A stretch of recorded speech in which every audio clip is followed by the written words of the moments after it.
दज्जाल के निकलने से पहले के 3 साल सख्त मुश्किल होंगे। दुनिया की हालत बहुत बुरी होगी।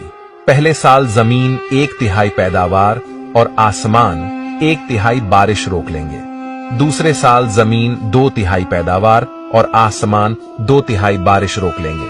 और तीसरे साल फसलों की पैदावार और बारिश बिल्कुल ही खत्म हो जाएगी। बारिश और पैदावार न होने की वजह से लोग सख्त भूख की हालत में होंगे। दज्जाल के पास रोटियों के पहाड़ होंगे। जो लोग उसकी पैरवी करेंगे वो उनको खाना देगा और लोगों को गुमराह करेगा। दज्जाल के निकलने से पहले फितने और कत्लों गैरत आम हो जाएगी। लोग एक दूसरे को कत्ल कर रहे होंगे। तब दज्जाल मशरिक की तरफ एक खुरासान नामी शहर से निकलेगा। दज्जाल पूरी दुनिया में जा सकेगा, लेकिन मक्का, मदीना, बैतुल मुकद्दस और कोहे तूर पर फरिश्तों के पहरे की वजह से ना जा सकेगा। दज्जाल लोगों का ईमान बर्बाद करने की पूरी कोशिश करेगा।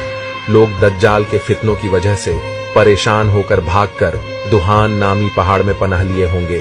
फिर दज्जाल उस पहाड़ का घेरा कर लेगा। उसके बाद अल्लाह हजरत ईसा अलैहिस्सलाम को नाजिल करेंगे।